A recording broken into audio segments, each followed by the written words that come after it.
The dread gazebo. The infamous Dread Gazebo. Oh, I don't know when the recording is going to start picking that up, but that'll be an interesting thing for VOD watchers to tune into. Still one of my favorite D&D stories just on the internet. That and the Head of Vecna is always a favorite.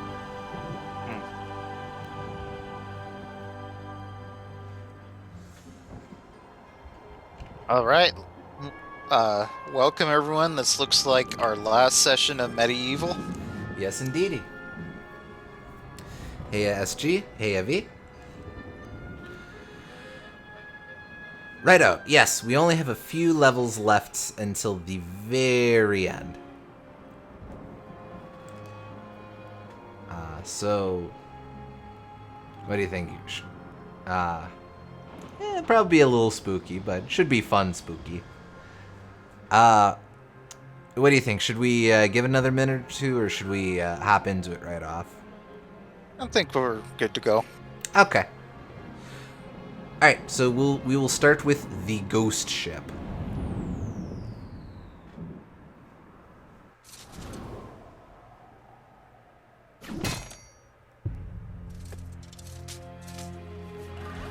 Alright, so now this cutscene's kind of a non sequitur, but I'll explain what's going on when it's done here.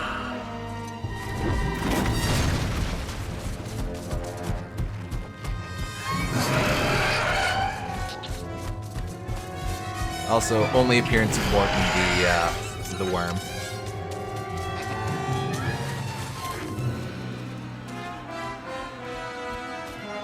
Is that a cockatrice? I think a Jabberwocky, actually. Oh,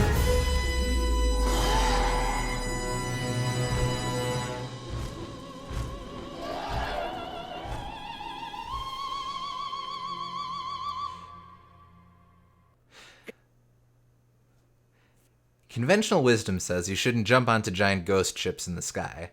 However, it's still a safer air travel method than catapults. Yeah, so that cutscene was originally supposed to be a level in the original game. You're supposed to be running from the Jabberwocky, I guess. I see. One of many levels that got cut out. In my opinion, the most egregious example of something they should have added in with the remake. Yeah, I would agree with that.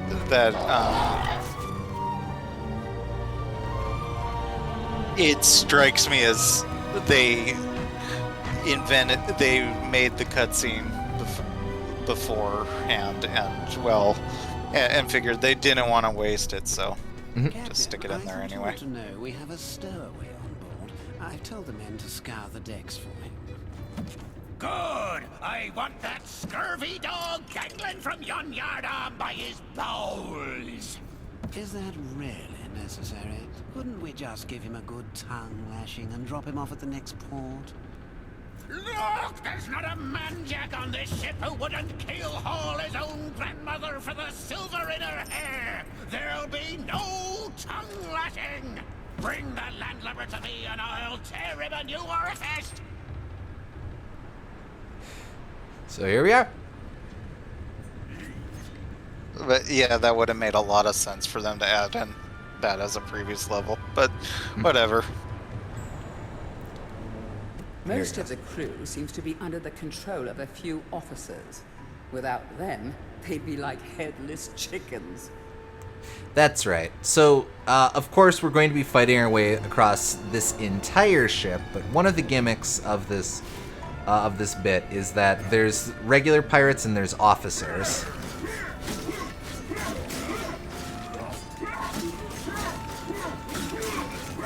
Is this a small level? Because it looks like it's pretty small.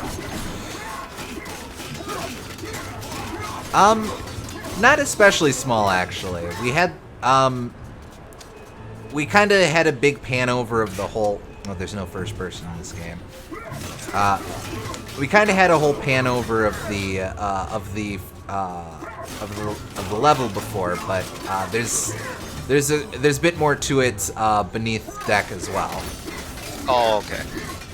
Yeah, because if it was just on top of the deck, this would be over pretty quick, I would think. There we go. So the regular pirates will keep respawning, but if we take down the officer, we take down all the little guys as well.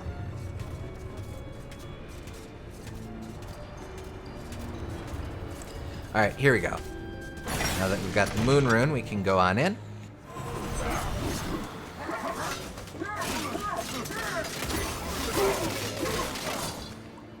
I mean, it could also just be like Donkey Kong Country 2 and have enormous mile-long galleons for no reason.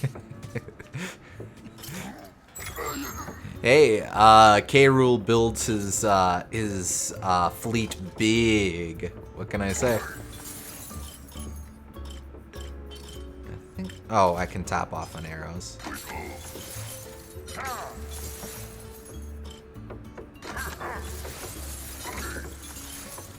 Ah, we're good. That'll do.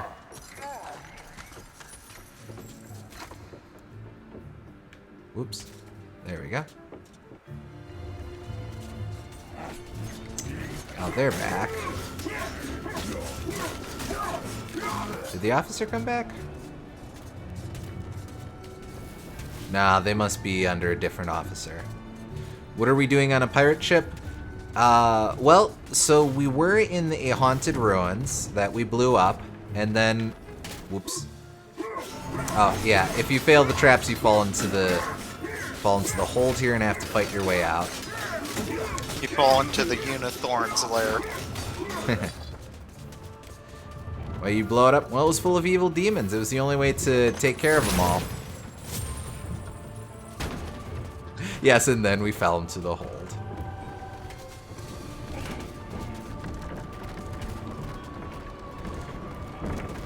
Oops.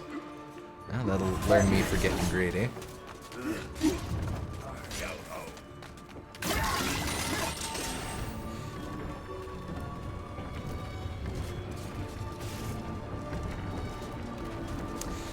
This is kind of a neat level because because it's so segmented. You really get a feel for the different puzzles.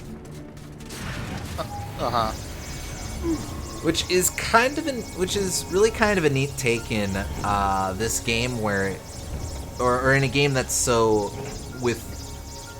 how to put it. It's kind of a neat thing to see in a. I guess in a PS1 3D platformer, such as it is. Even though those barrels make no physical sense in how they're rolling. Oh, of course not. They're ghost barrels. Gotcha.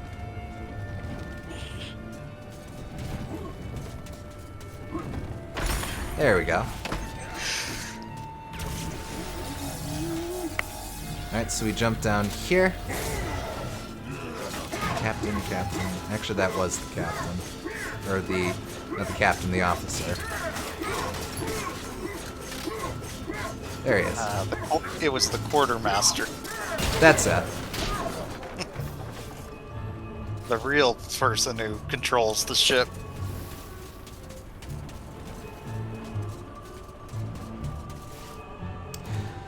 Okay, so I gotta time this right because we do not want to be blasted off by cannons. Anyone can put on... Oh. Luckily not a complete death, but Anyone can put on a hat and say they own the place, but it takes a quartermaster to balance the checkbook.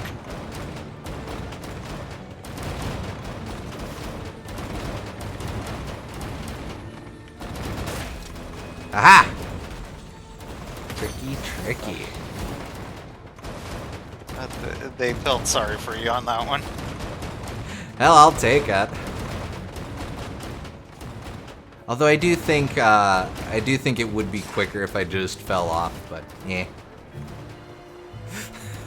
Well, it depends on where it respawns you. Comments made moments before disaster. I wish this had better contrast. They could have made the ropes like yellow, and it would have made perfect sense. But like a rope color instead of black. But You also kind of you don't. You can kind of tell that this isn't really a game meant for much of jumping and stuff, just because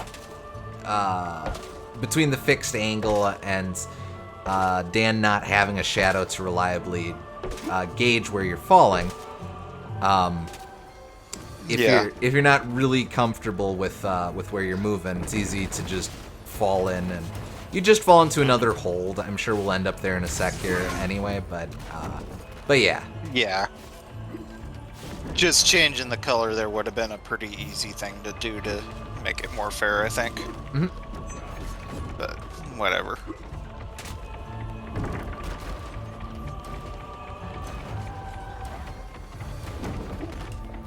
Oops. Okay. Alright. Well, we'll fight our way through.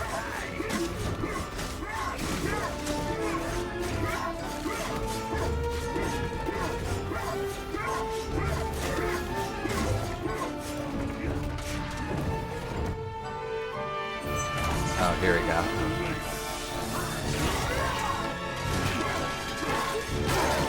There we go. I'll take that.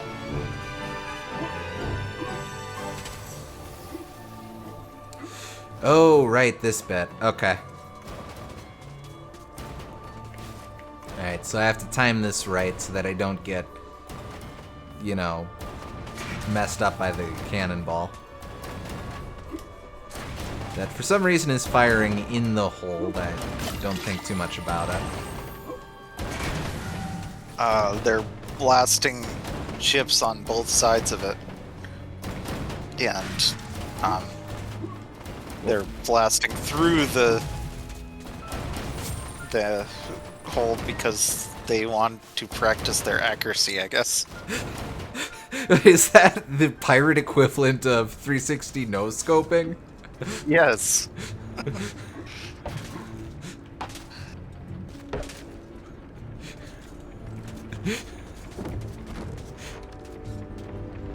Oh, wait, this is... Hehe, that's right, this is a bad...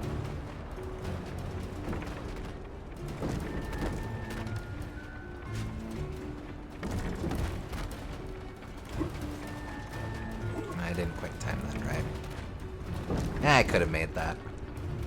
Alright, this time I'll make it. 360 no scoped BE, says I. There you go.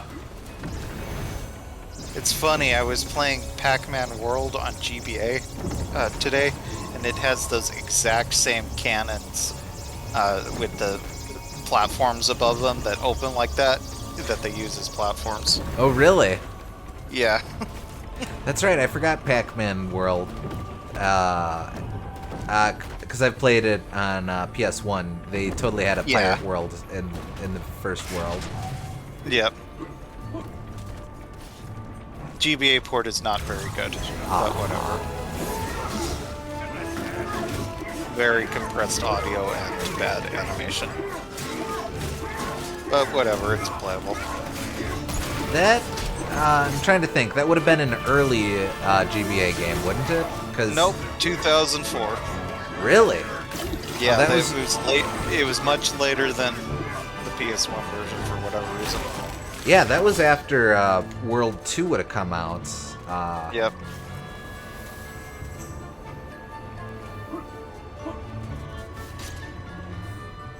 The ghost ship captain is as tough as old sea boots. You will need something a little more powerful than the weapons in your inventory to knock him overboard. Alright, so...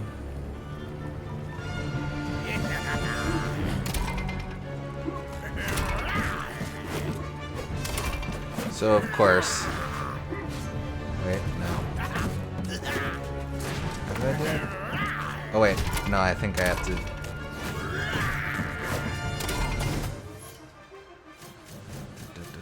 Here we go. Secondary...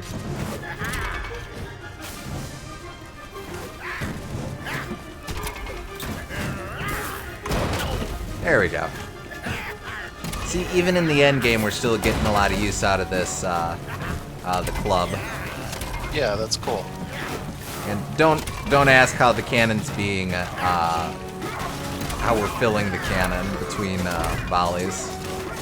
I really like the club because instead of like just being a torch that you find and have to pick up in that environment like most games would do, you have to kind of think, oh, here's fire and maybe I can light the cannon if I get out my club and light this.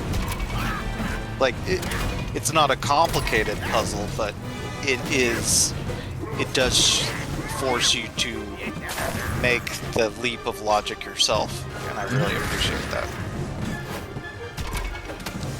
Alright, now that it's raining, I won't be able to use environmental cues for fire. Maybe I can still shoot a flaming arrow at it, though. Or maybe I'm supposed to just use the explosives. I wonder if they both work. Like, if you run out of... Yeah, that works. And if you run out of arrows, you have to have a fallback.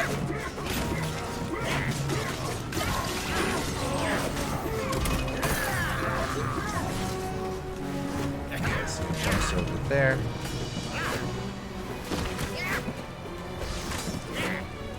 Ah, it won't catch if it's raining. So you do have to use the bombs to... You do have to use bombs wisely. Alrighty. See you, V. See ya, V.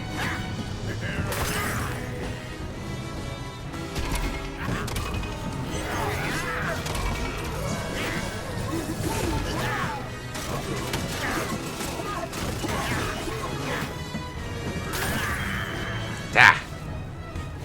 Come on.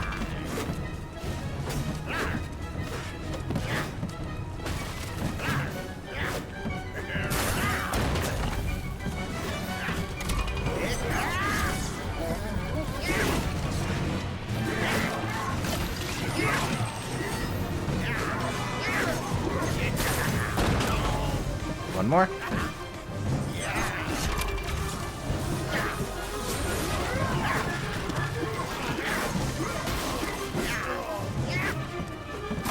That'll do.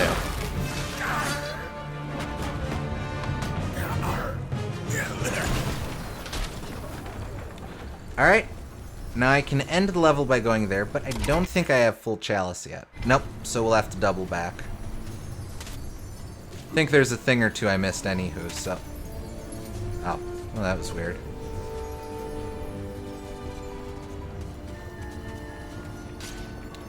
Though, I might have just messed things up by beating the boss before... Oh, nope, there's still skeletons there. I think we're okay. Yep.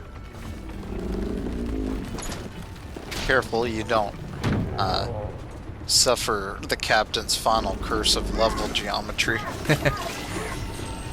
Oh, man, actually, I am on... Oh yeah, no more life bottles. There we go. Yeah, this one's fairly short, but it's a lot less short than I was expecting. Well, that's good, because we'll have to do it all over again. Rip.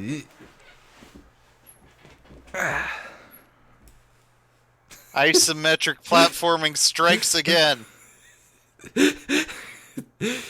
It's the curse. He got me with his old captain-y curse.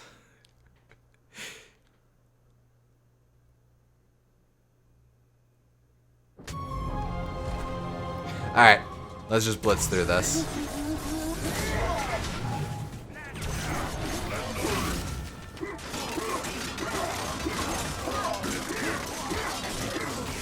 Isometric platforming. Want to join me? Oh, wait, crap.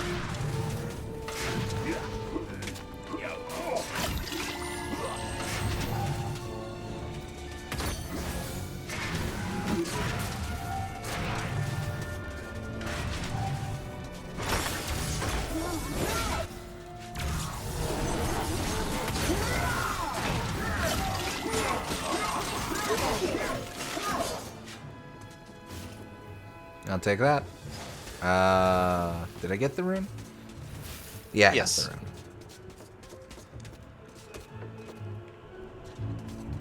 Yeah, on revisit, I'm definitely noticing that a lot of these levels are pretty short. But I think that's to the game's benefit. Given its experimental nature, it never really rests on any one thing for super long. Would agree. Yeah. At the same time, there's a lot of really neat offers that I wish they played a bit more with. The Asylum being a perfect example. Sleeping at Village, I think, is just about the right length. So that one I don't mind being as short as it is. And 3D Donkey Kong or regular Bob-on Battlefield is fine as just a one and done too. But yeah, you do kind of feel that they had to cut some levels in this, and it is a shame that the remake didn't add those back in. But you know.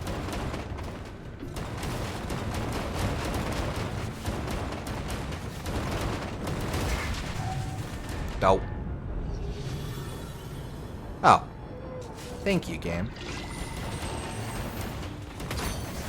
Let's not make a habit of it. You almost made a habit of it. I did make a habit of it. There we go. Yeah, I respawned you here, so you shouldn't have died before. Come on. Give me the cannon. Thank you. 2, 3. Good. Adequate. Not good. I'll take it.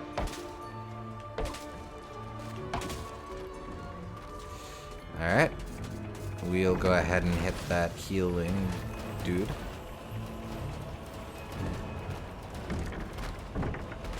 But yeah, those nets are a good example of how, like, it's not hard to get past them, but it's just such an easy thing they could do to make it more fair that it's like, why didn't they?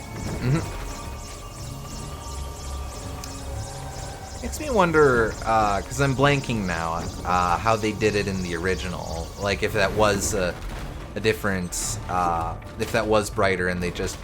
Oh, seriously? If they just changed it for the sake of things, or for the...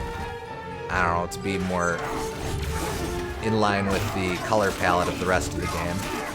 Yeah. I don't know. I would think on PS1 things would naturally stick out more because being single polygons, they'd all be one flat color, so Oh, sure. it would be a lot easier to notice a net like that, I would think, but I can't say for sure.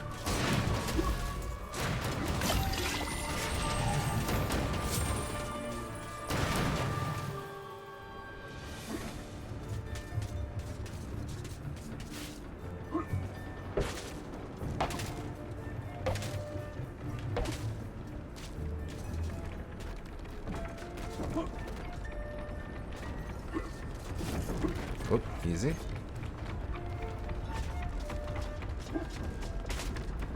Gah! That camera shift made me nervous. Okay, here we go. Here we go.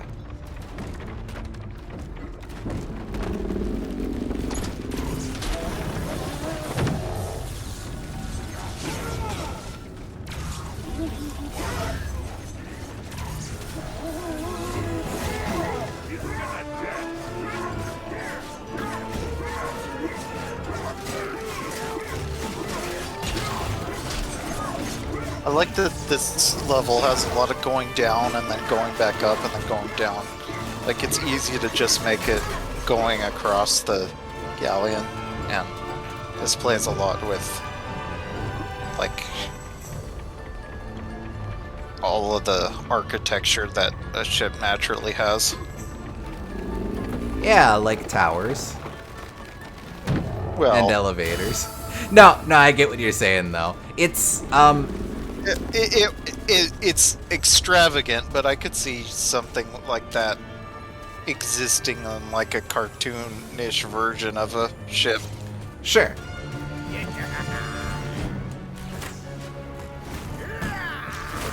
Oh, you just straight up can't actually light it with the flaming longbow. But yeah, it's another example of just how much fun the game has with its visual influence.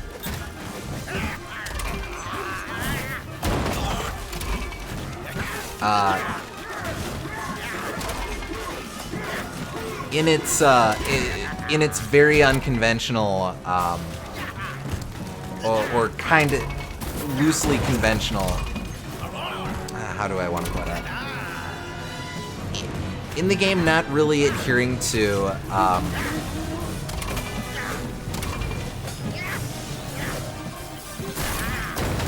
there we go.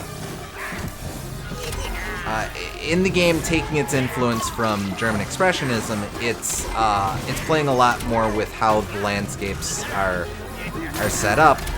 So it's never, in a way, it feels a lot more realistic because it's not just flat plains that you'd expect from games of this era. I would agree with that. Yeah, it's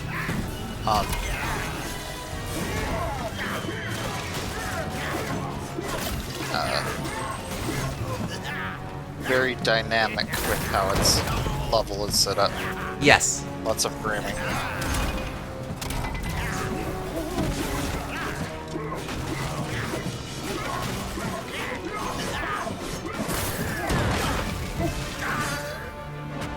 All right, there we go.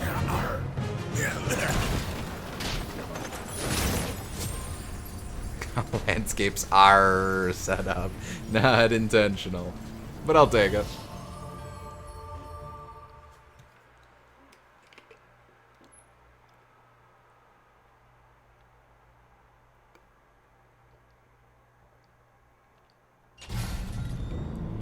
Yeah, you did it again. A level so nice, I played it twice. All right, who's left to say we're awesome?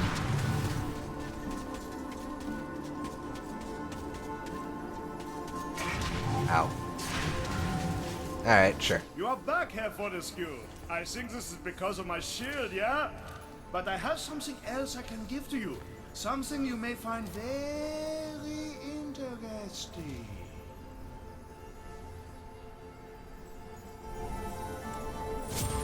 Money. I think we're at the point of the game where we're not getting a whole lot of benefit out of money. Handy to have, but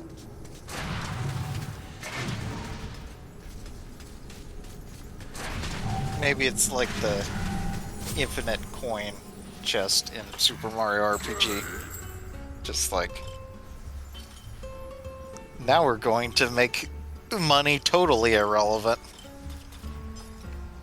there we go. Huh. Oh, because I bought the stuff mid-level. Okay. At the very least, you this isn't one of those games where you just accumulate you caps out your money count. Game's pretty decent about keeping it pretty low as long, or if you're not splurging, but you're also not being stingy. The game's pretty decent about not leaving you with an excess of money. Well, I just mean that, like, if it's totally fine for a game to make money irrelevant in the end game, because, like, you're not going to have much game anymore anyway.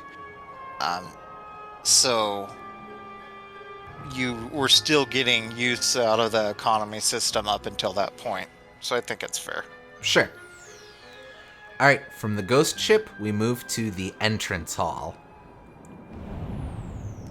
As memory serves, this is a pretty short level, but we'll see.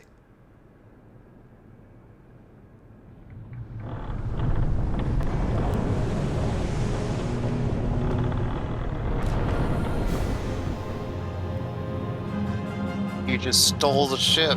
Way to go, Yep. brave hero.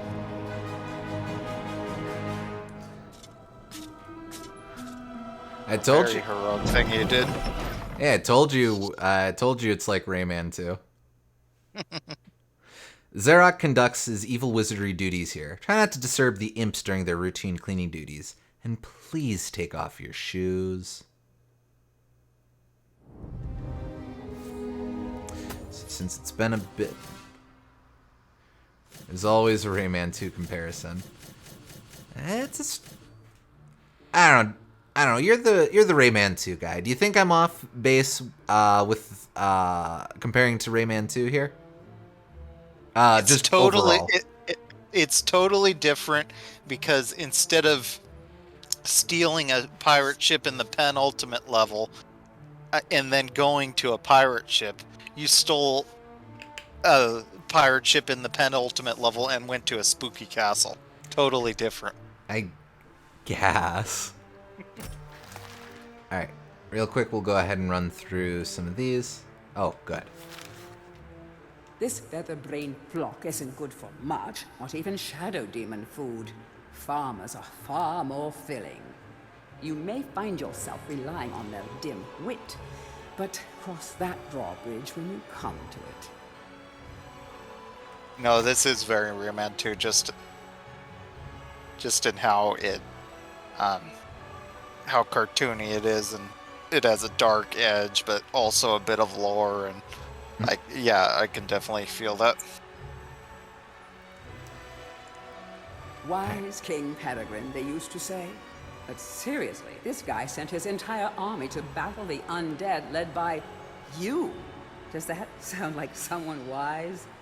Somehow that battle was won without you, but it didn't really help King Peregrine. He died a few days later after choking on a Brussels sprout. They say his ghost lingers still in the haunted ruins, that he paces the halls late at night, coughing up sprout chunks. I think this story proves beyond a doubt that no one should ever eat Brussels sprouts. Oh, Birds only like one person in their life. For some reason, this one likes Dan. This scavenger saw a corpse meal and instead found a friend. What a lovely way to meet. let's see.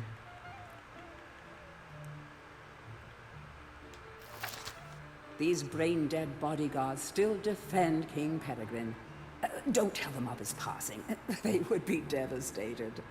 Trained in small arms, these knights must throw their weapons due to their small arms. Stone golems were once the hottest ticket in castle security, and King Peregrine was one of the first to purchase a pair for his personal protection. Of course, they say you should always skip the first generation of new tech. And when golems started to stomp all and sundry, the manufacturers were forced to issue a full product recall. Sadly, King Peregrine missed the recall note on account of being dead, and his golems are still guarding, still stomping.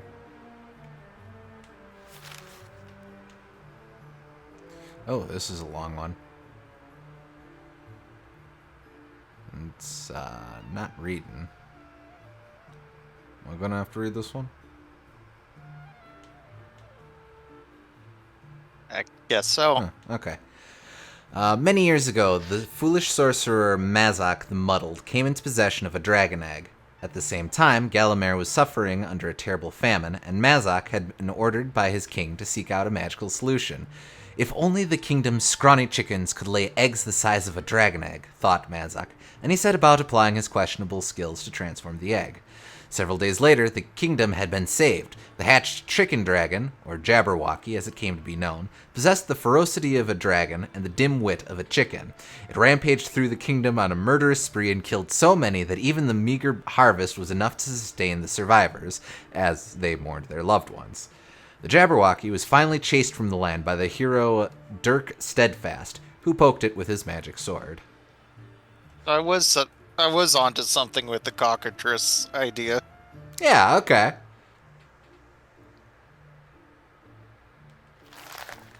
These are spineless sea dogs with a penchant for plundering. They never complain, even when cleaning the poop deck. Obedient to a fault, they won't even revive themselves unless commanded to. That's a fun way to spin that. The pirate captain's right-hand men, despite their lack of right hands. Their main qualification? Being of no discernible threat to the captain.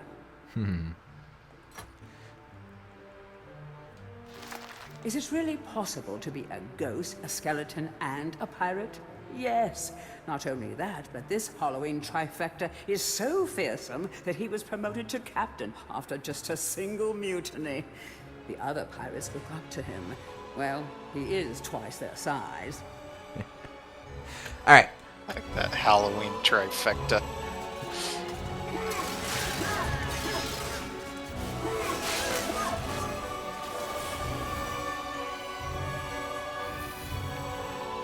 Those mischievous imps have been at Zarok's spellbooks again. They're shielded by magic, the naughty creatures.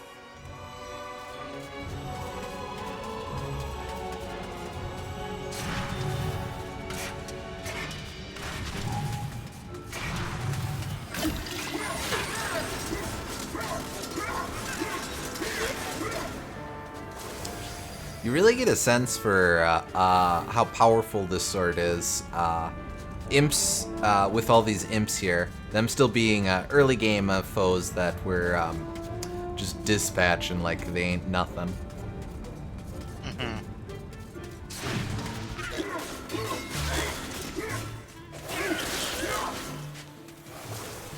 Kinda wish there were a few more torches on the walls. It's a little dark in some areas here. A little bit.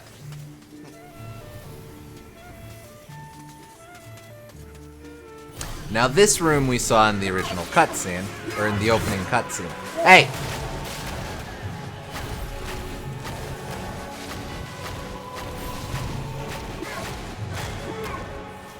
I'll beat you with my arm if I have to.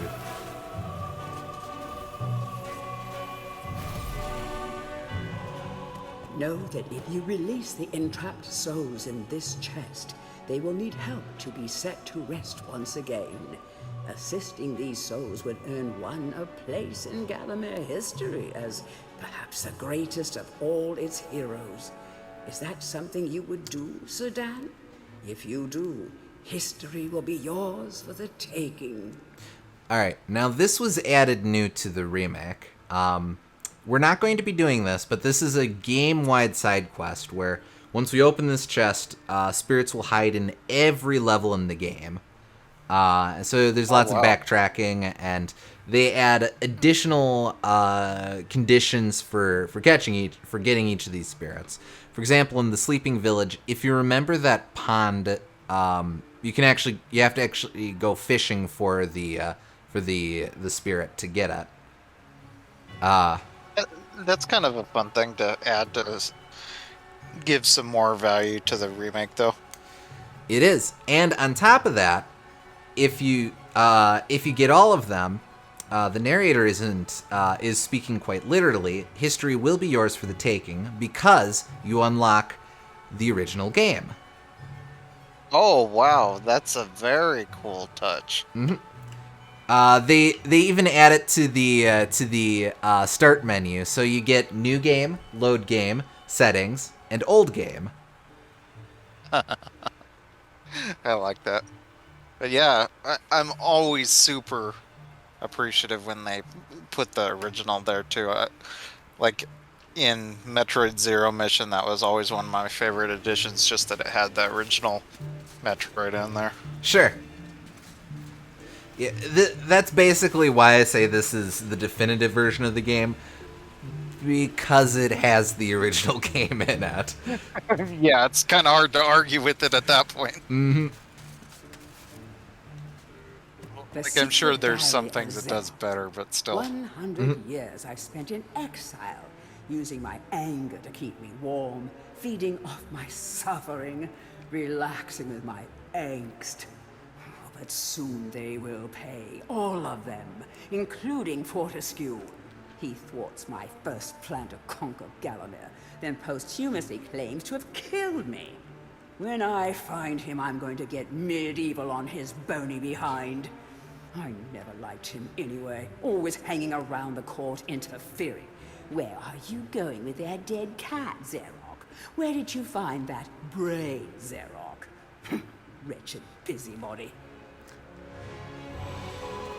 Did you complete that Spell side book. quest? I did not. Contents. Raising Oh, the okay. dead. Just Page curious if we five. might Putting want a to look count at that, to 3. Page the old 71. game for a second. But Looking good for No an problem. over 400s. Unfortunately Page not. 136. Robbing people of their free will. Page 207. Summoning demons. Page 268. Card tricks. Page 298.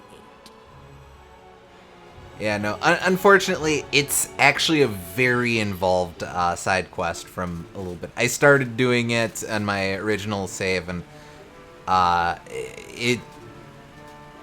some of them are really tricky. You just really have to work towards. So I just on a casual level, I was like, eh. yeah, fair.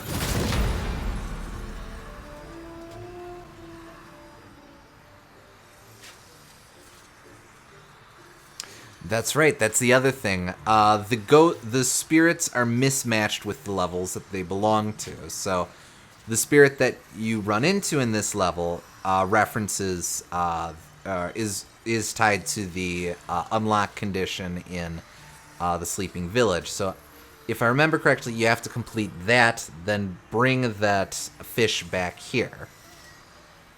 There's a lot of intersecting like that.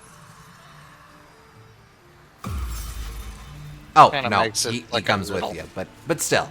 Oh, yeah. Still, there's a lot of that going back and forth, too. And yeah, it's very much like the riddles in the Asylum Gardens. Hmm.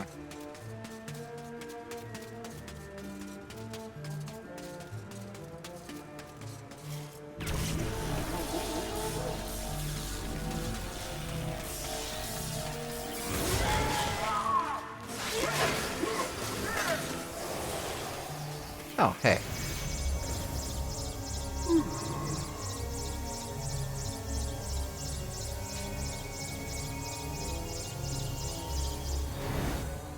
I mean, I'll take that.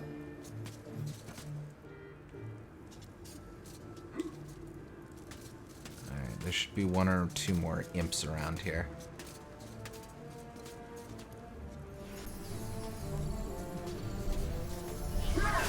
There we go. Let's go ahead and double back right quick for that chalice.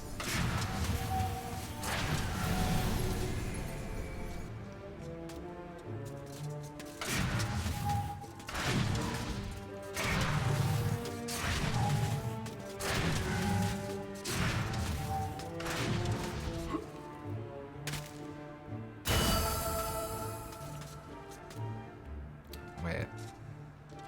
Is that the last chalice, or does the next one have one? There's one more chalice. All right.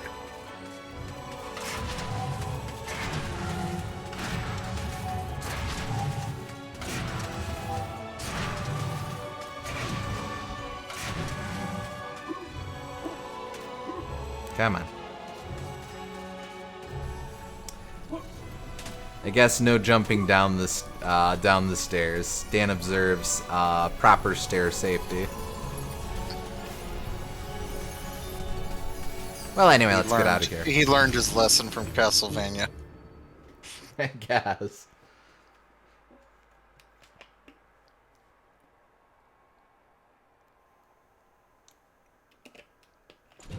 Gotta respect the lessons learned by your horror ancestors.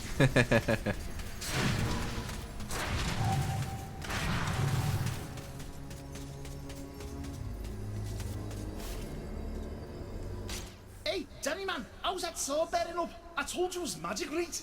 I've got something here I can give you, but I've no idea what it is. Do you fancy your chances, like?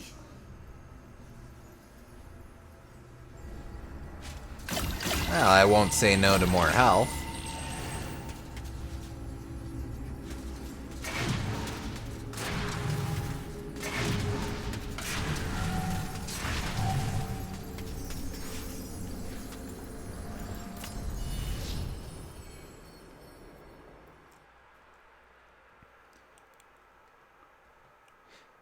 One level to go, yep.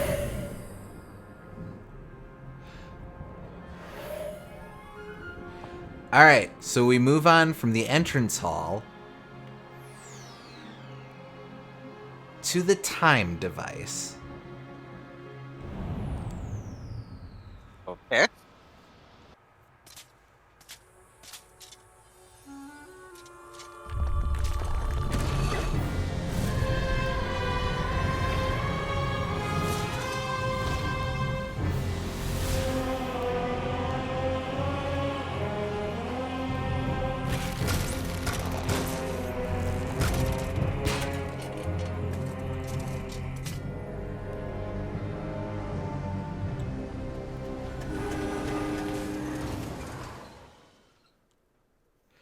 Zarok seeks to expand his reach beyond the confines of time. Just think of where he could go. Modern London, Egypt, the possibilities are endless.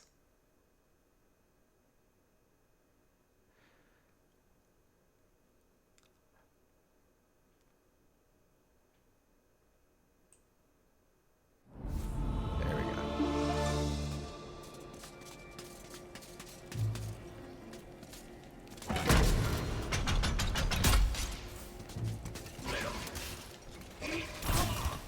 Using a dark magic called science, Zarok has constructed a device based around the mechanical measurement of time. The innards of this chronograph are fiendishly complicated. Keep your eye on the flying timepieces and get ready to reset the hands of the master time clock. Alright, now during my first run of the game, I thought this was just the coolest genre shift. That it's sci-fi now? Yeah. I guess so, yeah. Oh, bother.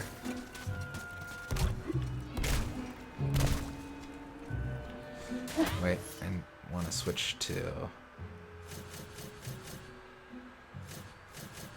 Yeah, we'll just do those.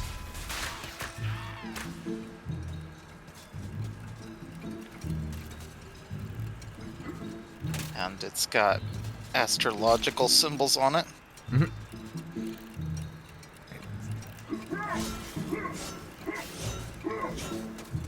I think that's just gonna keep moving. Whoop, ow. Huh. Don't know that I've ever actually fallen in there before. That's interesting. Ah, well. Anyway. And they've actually been hinting at this as well. Back in the Sleeping Village, they had the automaton guards walk in. Easy to overlook the significance of it at that time, but that's the game's hints that no, they're going places with that. I see.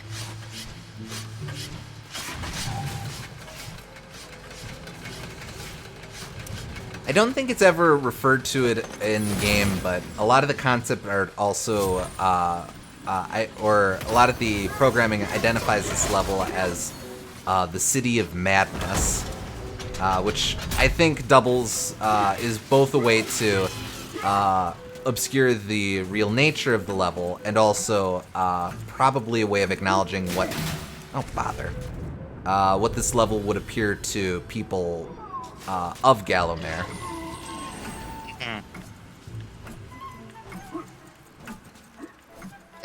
Probably also a little bit, it's like how sci-fi and horror both had the same origins with Frankenstein and things around that era.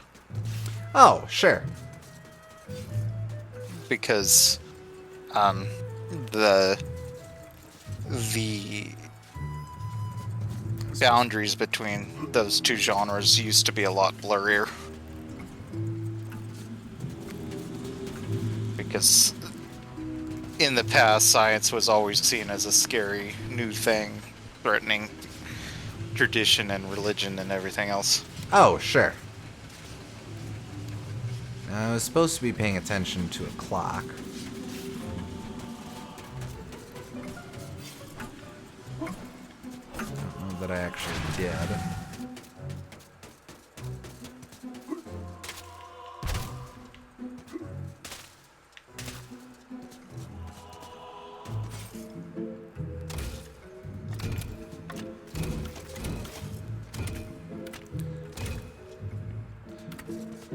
But yeah, in order to open different doors, you're supposed to set the clock to different times. Oh. Oh, no, okay.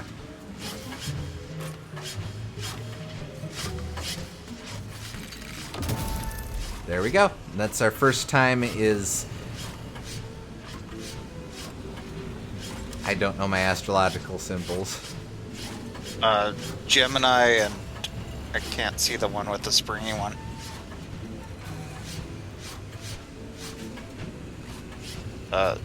Libra, I think. Yeah, Libra. Okay. I mean, you can also... There's 12 of them, so you can just go off of what the time would be. So, like, friggin' 3:35. But it's more fun to do astrological signs. Yeah.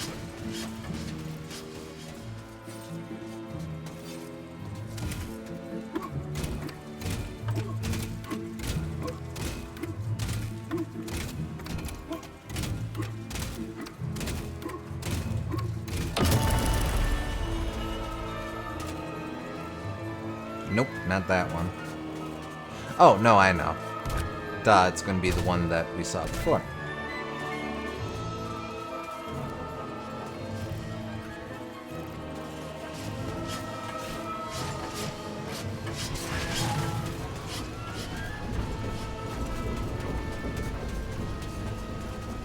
Have to keep... Yep, alright. Maybe it's some kind of No. complicated space-time based off of the constellations. Oh, maybe.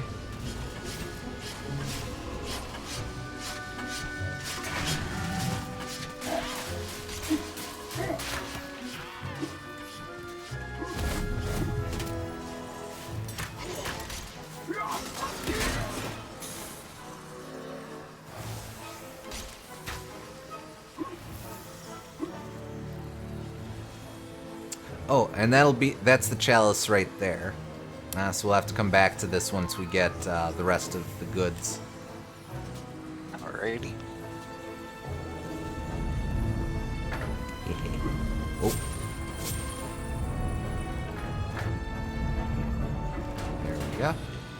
Let me say that floating on that arrow was like super Crash Bandicoot. For just 1 second. Didn't even occur to me. Yeah, it kinda is, isn't it? Yeah. There's another lost soul. Just out of curiosity. It is I, Sir Sloan, the Dragon Smiter. You know how many dragons I've smote? Well, none yet, but we can change all that to the dragon statues of Zarok's Hall. Okay, so I guess you just dip into the last level and punch dragons. That's cute.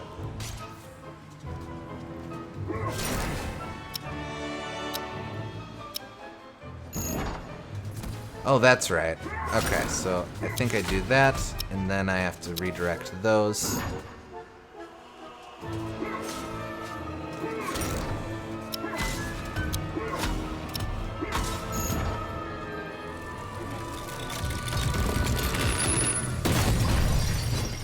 There we go.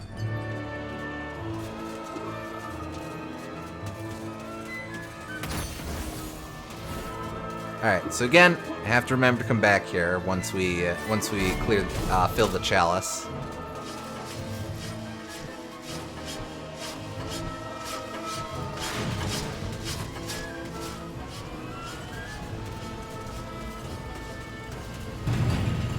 Oh, lucky me. Easy. This metal keep houses the magical chariot that Zarok calls his train. The path that runs along leads eventually to Zarok's lair. However, your route is blocked by gates controlled at various way stations. Travel to these on the train, open the gates, and head for the lair. Oh no, we got the Earth Rune. Okay.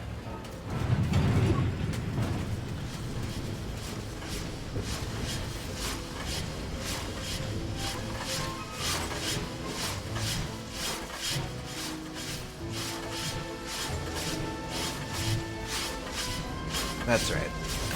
Ow. Not right.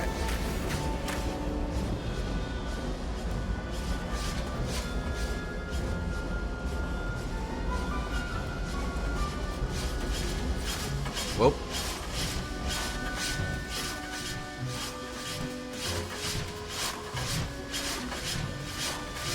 We're actually pretty low on health, so I'll want to play it a bit safe here.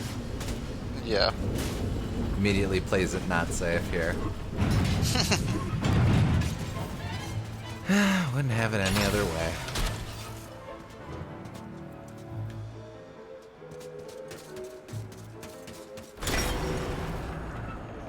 Handy.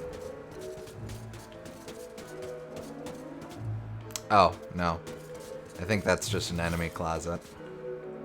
Alright, well, we will, of course, first move this over to the, move it over here, and then I think there's a lever around here somewhere.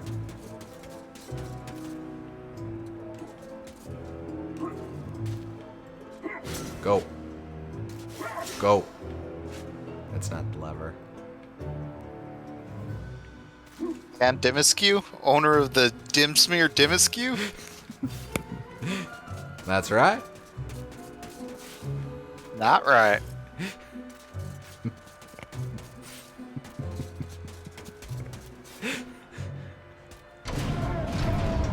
Oh, pff, okay. Good going, me. Had to solve a quick trolley problem, and we're off. I mean, Dan almost exclusively deals with dead people, so it's not a super challenging question of who to die.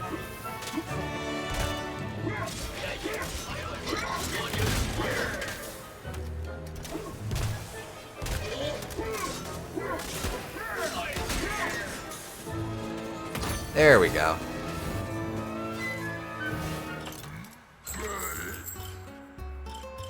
Yeah, we're actually... Well, yeah, I'll get that.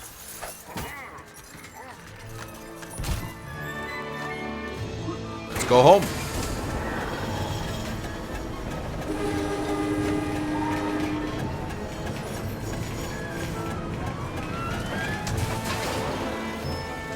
Alright, so with that there, I'll place the rune in, beat up guys from the enemy closets.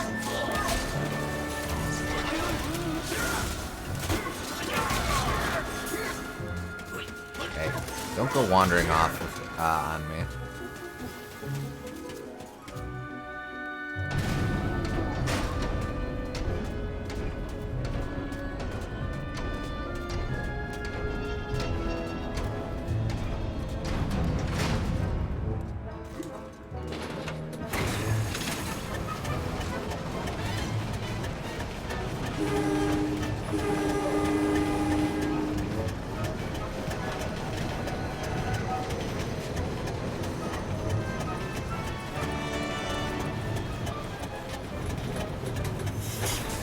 Okay, thank you for waiting until I got here.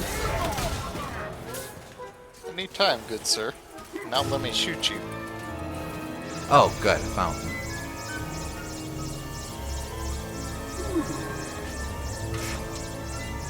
much needed fountain. No kidding.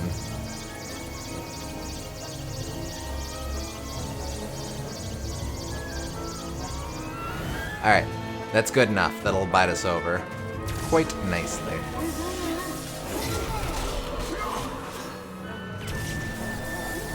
Alright, excellent. We'll have to take the train back in a sec, but we'll go ahead and collect that chalice once we're back.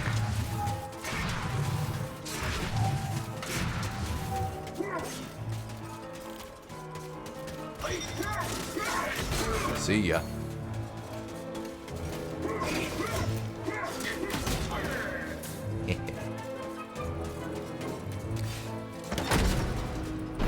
It's never not satisfying to just shove an enemy the hell over a ledge in a video game. Oh yeah, absolutely.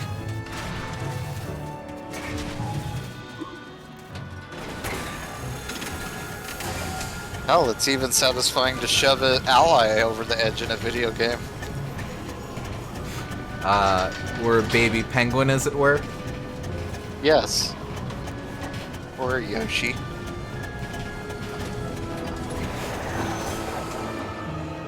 Alright.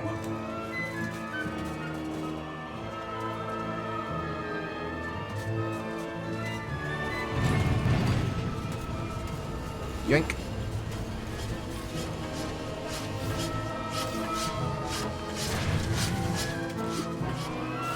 Yoshi died for our sins? Yeah, our sin of breeding too many Yoshis. Have you seen how many eggs they lay? We need to control the Yoshi population.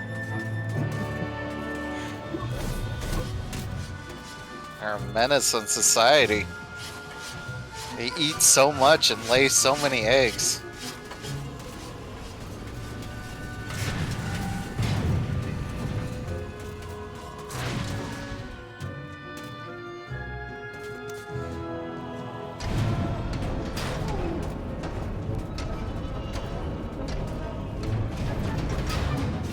Alright. Here we go. Yoshis are a tool to be used and then discarded when needed.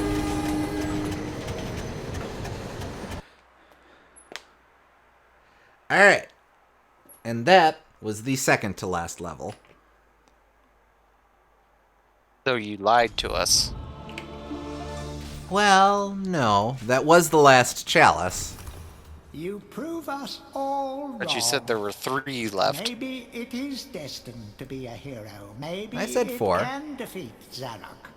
Oh. The people of Gallowmere may never know. Oh, we of did your 3 past last time? mistakes, Yes. and you will indeed All right. be remembered as the people's hero. Your time in exile is over. Welcome to your new home, Sir Daniel Fortescue. Oh, yeah. We've made it. Our statue's all filled in. We are a genuine hero. Wait, is he a skeleton, though? Well, yes. They couldn't have got our good side. Well, I mean, if you think about it, they got us... It's a likeness of Dan when he proved himself a hero. Fair. But I think that would be lost to most people visiting this place. Well, I mean, only the dead can visit this place, so, like, they'd get it.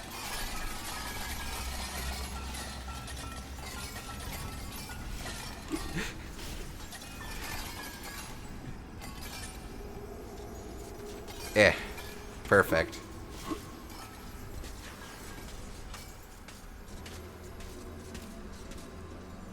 Daniel, thank goodness you're still safe. I have a gift I can give to you, but sadly, I can't say how useful you will find it. A life bottle's always handy. I think that's it then. I don't think anyone else will give us anything.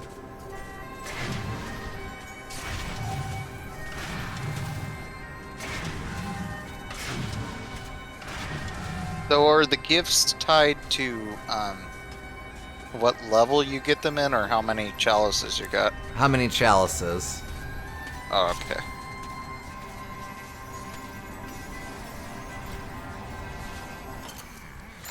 We'll go ahead and top off what we got just because might as well.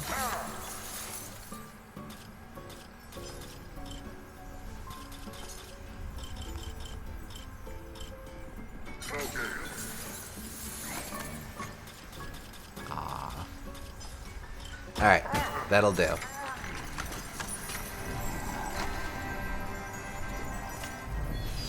I think there's another life bottle hidden somewhere in the game, but I'm not sure where.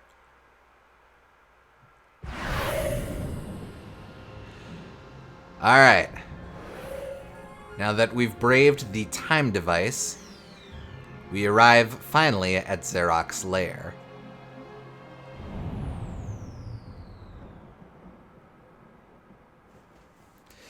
Zarok may be backed into a corner, but he has 1 or 2 more tricks up his sleeve. Maybe even 3.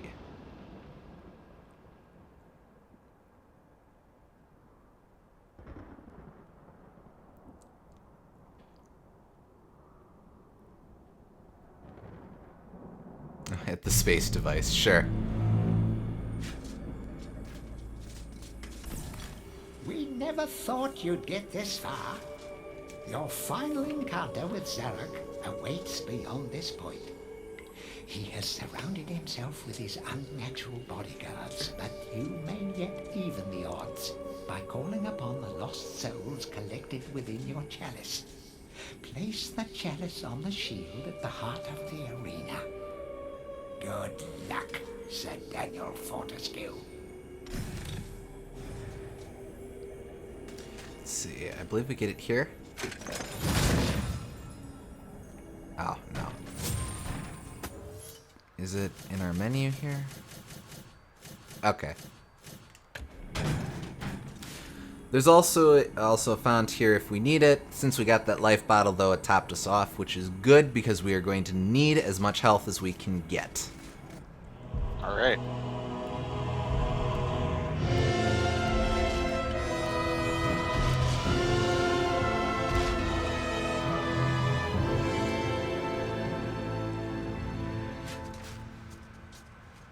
Always appreciate a final boss being worthwhile and challenging. This is a good fight. Before we dive into it, though. Oh, that's interesting. Before we dive into it, though, we've got a couple more journal entries, and yes, we will be checking this during the last fight. But if you don't end on a high note, then like, what are you even doing? Of course. Your game. Time really does fly. These clockwork pests will shave minutes off your life with each sweep of their hands. Staring into their faces will tell you the time of your death. Nothing you don't know already. Exactly what use is a flying eyeball without a flying brain? And without a flying mouth, how can it possibly report what it has seen? I suppose that must be why they simply try to incinerate you instead. The one set of errant question marks are never going to get filled in. Nope. Sorry about that. Totally not. What were those? Oh, Question marks. Yeah, what the hell were they? Between pumpkin bombs and townspeople. I'll check real quick. The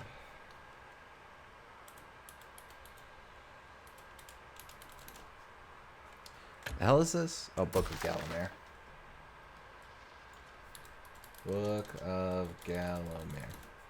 Bear with me during this riveting, red-hot Googling action.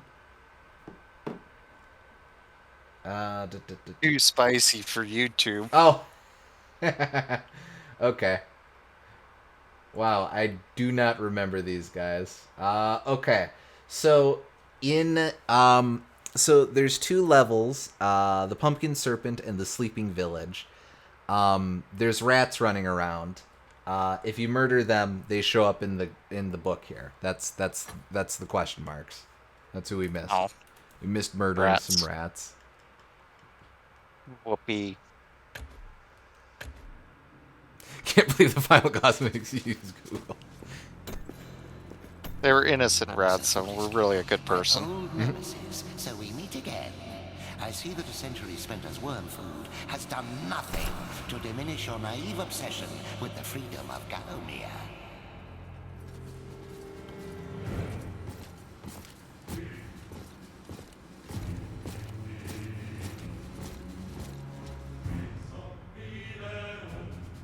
Prepare to attack, my warriors. I want the dogs gnawing marrow from those bows within the hour. Ah! What is that, Fortescue? Your lucky cup?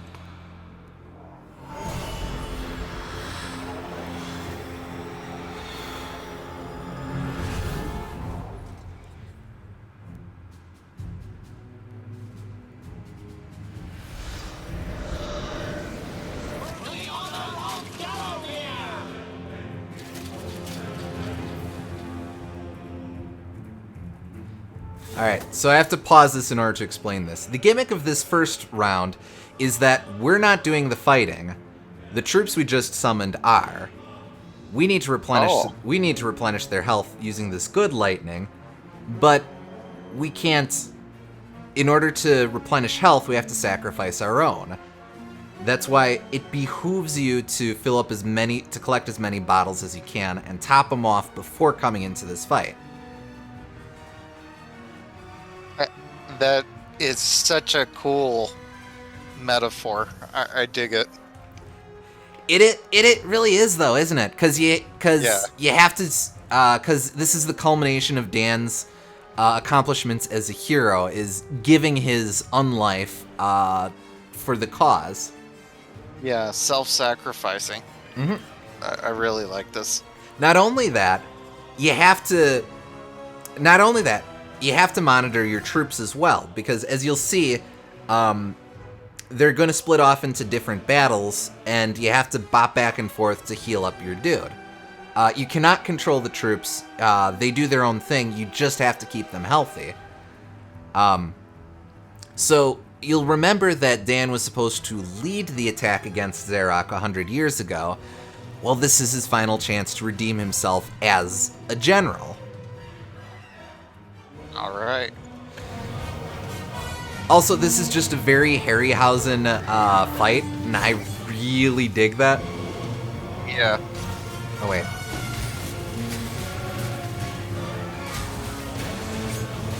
So, admittedly, you have to be you're paying attention to how beaten up the skeletons are, so you're looking for cues like, oh, have they lost their head? Have they lost their shield? All that sort of thing.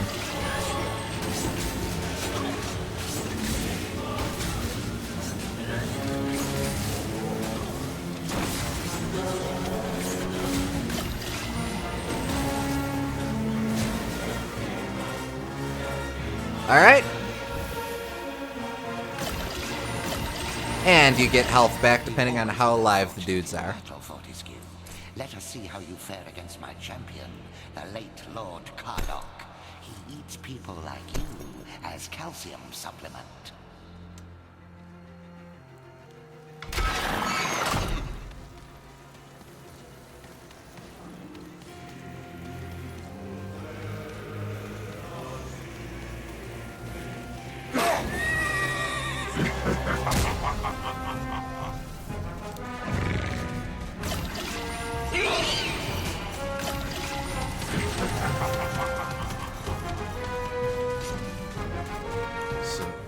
I sort of forget how we take on Cardok. I think he's a projectile fight. So we'll go ahead and equip our spears here.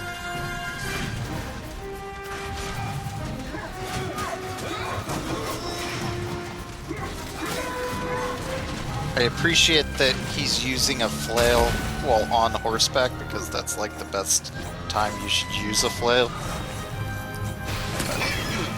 That's just the weapons nerd in me talking. Nothing wrong with that.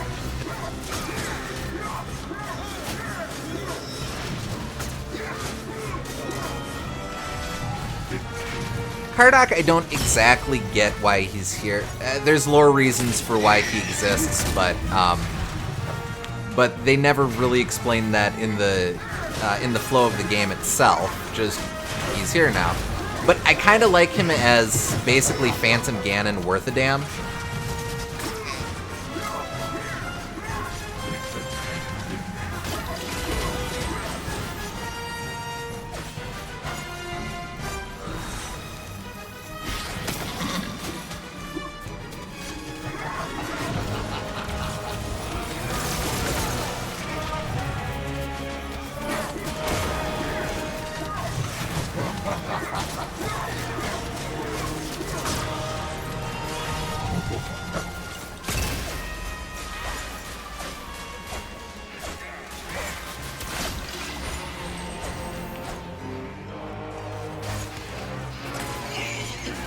Oh, somehow he ended up in the door. I don't know how that happened.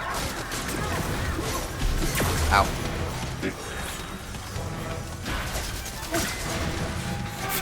Also known as Phantom Chi worth a damn. Sure. Oh crap, it was burned through my spears. How did I lose my... Okay, doesn't matter. We'll go ahead and switch to the magical longbow.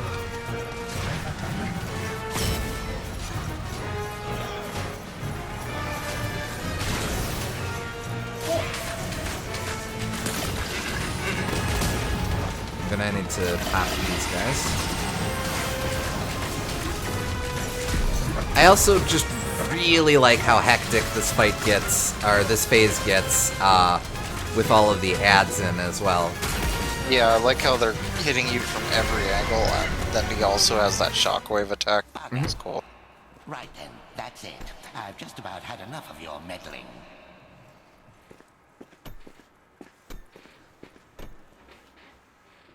Where is that spell? Ah, yes.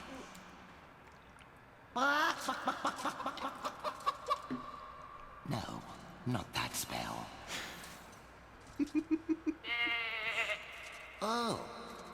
Oh, not right now. Aha! Now I have it.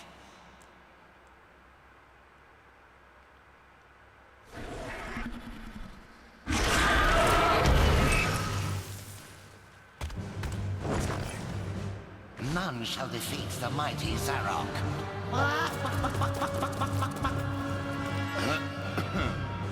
So prepare to die, Fortescue. Alright. Since this is our only time to do so, let's very quickly read those final entries.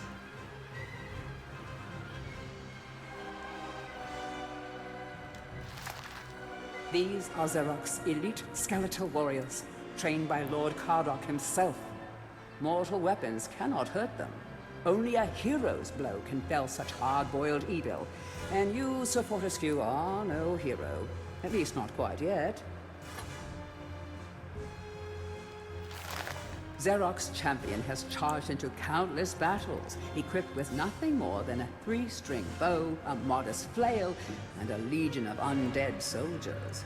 He's one angry guy, and frankly, it all seems to stem from that time his parents forbid him from going to clogging lessons with his sister. This is what happens, see? If he'd only been able to channel that aggression into folk dance, we'd all be safer. Are the skeleton dudes who are helping you in the journal? I don't think so.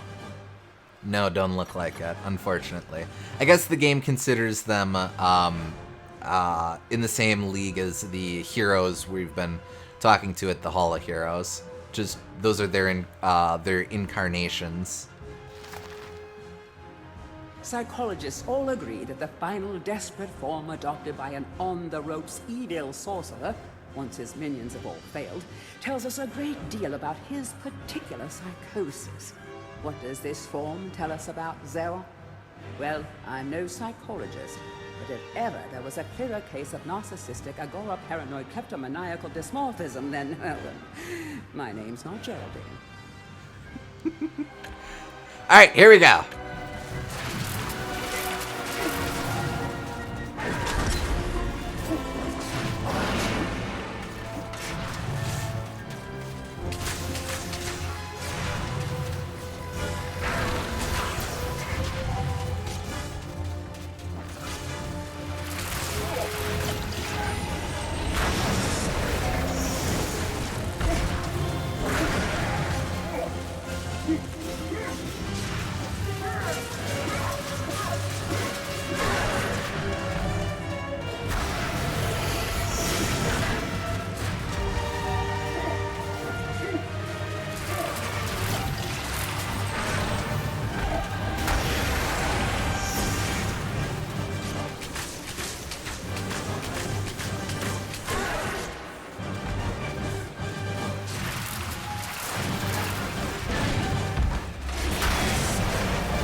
Oh. Here, that's right. I forgot about this round.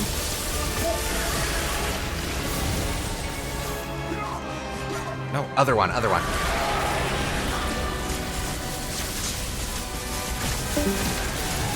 Whoop. I think we just lost Gooms there.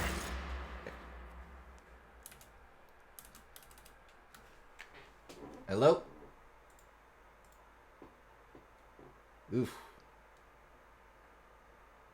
Yeah, it looks like we just lost him.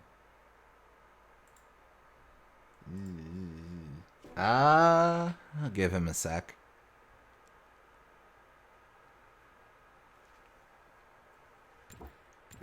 Out of curiosity, what can you futz with at this point? Oh, you can futz with colorblind settings just in the middle of things. That's handy.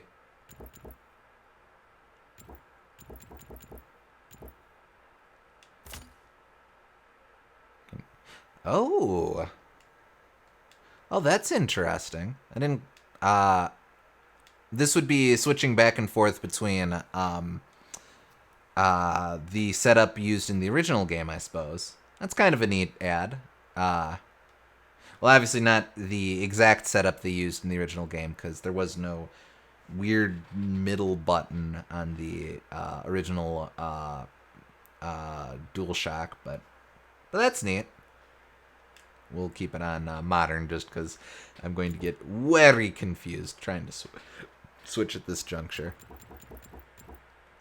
Hide HUD with L3 button. Oh, I didn't know that was an option.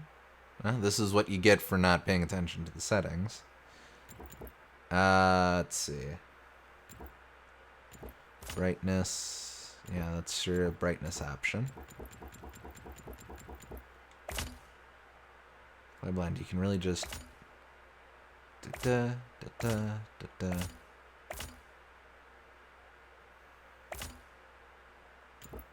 okay. Oh, that's neat.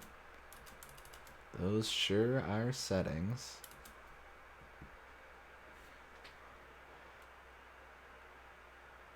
I know this is a hell of a place to pause, folks, but I would love to get Gooms's have Gooms here for the final bit. So,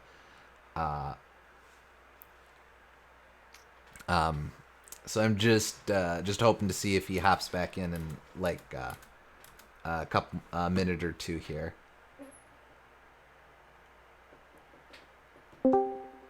And indeed, hey Gooms. I'm back. Welcome back.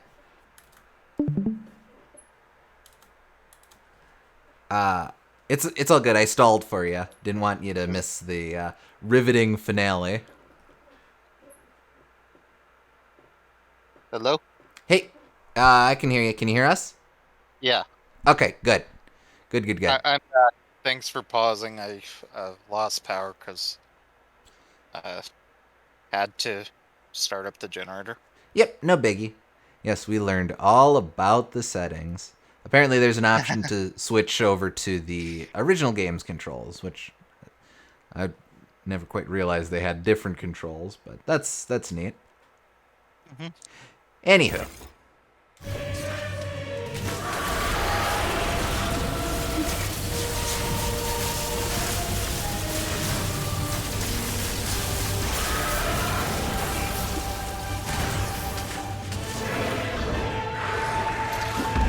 Whenever I see lasers moving around the ground like that, I can only think of Banjo-Tooie doing it. Yes, you At the say final boss. I am finally defeated. Yet if I am to fail, then all shall perish. You are doomed, Fortescue. You will never leave this domain.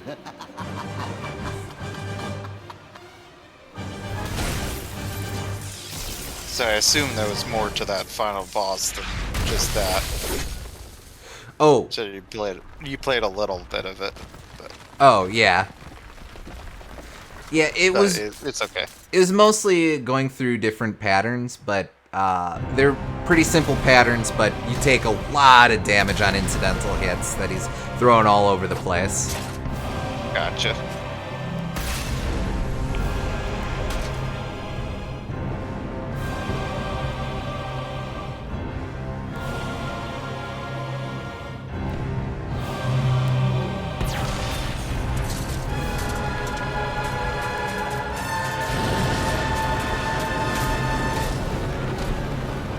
Don't look back, don't look back! You're not a true hero until you run away from an explosion. Without looking back.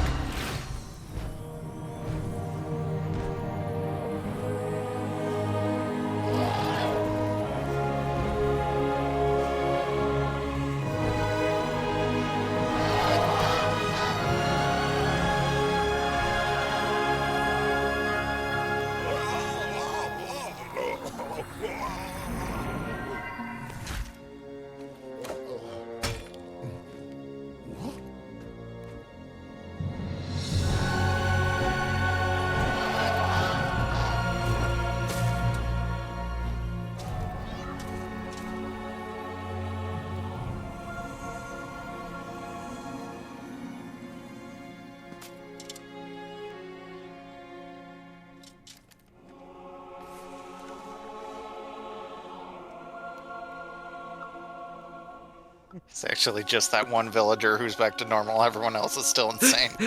Yeah, he's in for a tough morning.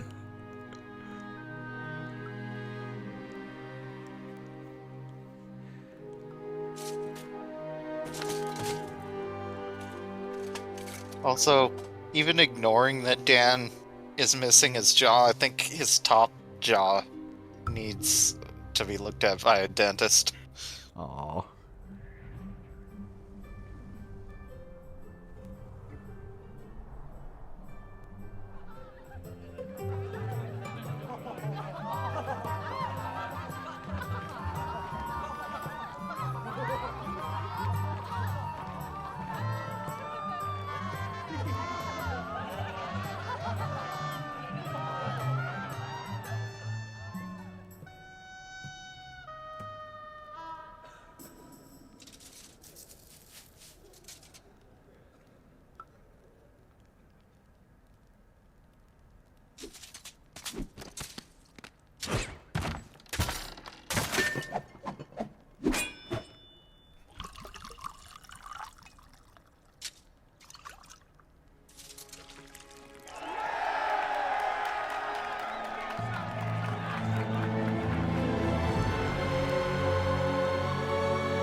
And that's game.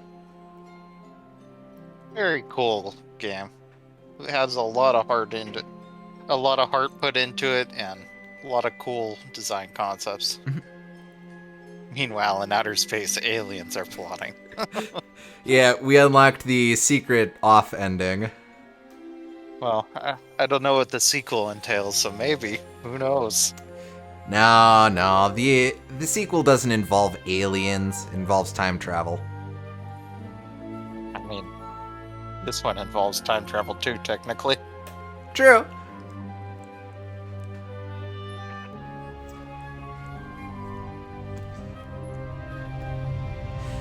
No, but it's this is always a fun game for me to revisit. It's paced phenomenally well, just in how well it stays varied in the level lengths and in how it shifts between different level concepts and then combat and puzzle solving.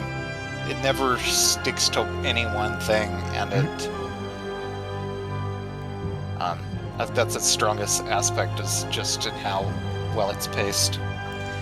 Definitely. And it's I feel like pretty much every offer the game makes is interesting or compelling in its own way. There's a few levels that are basically just there to be levels that exist within the narrative or within the context of the narrative, and so the actual mechanics of it are fairly straightforward. But I really like a lot of it's very clear which levels were the big set pieces where they had big mechanical ideas behind them of, well, we want Dan to do this thing. It's each of those is always super, super fascinating to me, just for them going to a lot of really interesting places that you didn't really see in games of this era. I like that they were thinking mechanically in so many of these levels. Like, in a lot of games of that era, like with Spyro, for example, they thought of, well, what can Spyro do? And that's fine, but in a lot of cases that ends up making it feel like you're doing a lot of things that are just mini games or not really engaging in their own right. Whereas with something like this, it feels more like, how can we take these systems and make them work as a video game? And I appreciate that approach a lot more. Well, that's an interesting way to put it. Yeah, that makes sense.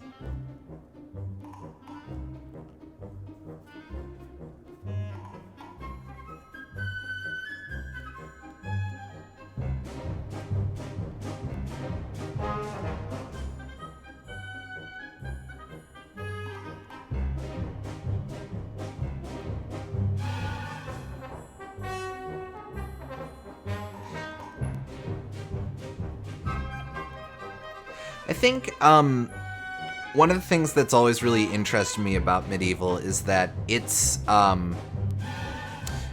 one of those few series that's very concretely first party for Sony. The original game was made by Sony Entertainment's Cambridge, and was basically a direct product of Sony's development studios, rather than a lot of the games that you generally associate as mascots or representative of the PlayStation of the PS1 era. Crash, Spyro, Lara Croft, all very important for the original PlayStation, but none of those were created by Final Fantasy VII. Also true. Yeah. And you can go on with Symphony of the Night, Metal Gear Solid. It was very much defined by its third parties, which is weird because there's so few I guess not weird, it makes sense. There's so few third parties on the N64, but then that's because they all moved to the PlayStation, and then the PlayStation got defined by its third parties. Right. So, so much so that it's when you when you have a game that's, or when it's time for Sony to acknowledge all their characters that they own, well, there's really not a ton of them. I'm of course mainly thinking about PlayStation All-Stars Fight thing, where forced to pick from their wealth of first-party characters, they kind of ended up with a lot of obscure characters or characters that hadn't been relevant for a while, like Dan himself. But even outside of that, Dan crops up every now and again in weird first-party places you wouldn't expect. Everybody's Golf 2 on the PS1 had Dan as an unlockable character. Just cause. It's weird to think of him as being the mascot, but I guess he kind of is in a way if you think of it like that. He's definitely I think he's definitely the closest that Sony's Europe branches came to having a definitive mascot for the console. In America, easily Kratos these days would be the mascot, no question there. Well, yeah, but I mean in that early era. In that era, definitely. Yeah. If you don't count people like Crash that aren't technically owned by Sony, even though I think Sony had some involvement with the Crash series, so it's complicated. I know they're upfront about crediting Sony Computer Entertainment America in the openings to the original Crash games, so... Right. Yeah, I knew that too, and they still credit them in the remakes even. Oh, sure. I'm sure it's I'm sure it's like with Nintendo and Banjo-Kazooie. Right.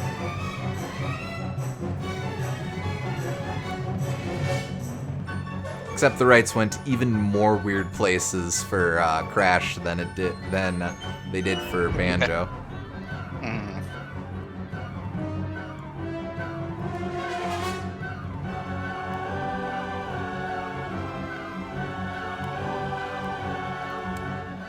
No, but I really like I really kind of like MediEvil's status as kind of an undersung hero for Sony.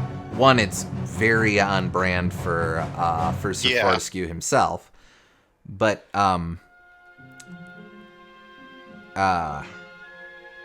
it always just kind of means that whenever the series inexplicably becomes relevant again, I suppose in its sequel and its PSP remake, in this inexplicable remake, it's just all the sweeter of, oh, hey, this was a really cool game. It's cool to see them do more with it. Even if 3 out of 4 times it has been the same game, it's still something. Yeah.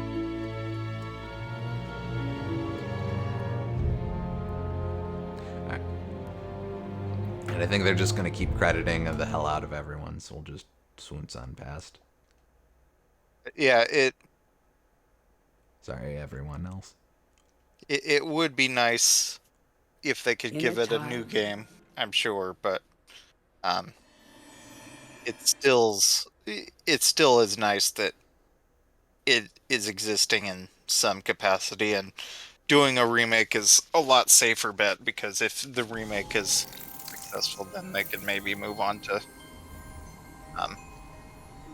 future project. Mm-hmm. Now, around the time of this remake, they did come out with a comic tie-in, which I haven't read, but I understand is basically the ideas they had for the third game, for the never-made MediEvil 3, that they just adapted into a comic. Oh, huh. Which at least shows there's some interest in telling new stories with the property. This is also only 2 years old, so for all we know, maybe they're doing stuff in the background. Maybe there's interest. I don't know what sales numbers are for the game. Never know. Maybe. Yeah. Here's hoping, because I'd like to see more of this. Maybe if you play MediEvil 2 on your own time and enjoy it and think it'll be a good fit, we could do that for next Halloween or something. Well, maybe I will do that. But we'll go ahead and leave things off there for now. Yep. Alright, well hey, thank you super much for tuning in, folks. We hope you all had a nice time, and we'll catch you in the next game. Yeah. Catch you in the next game.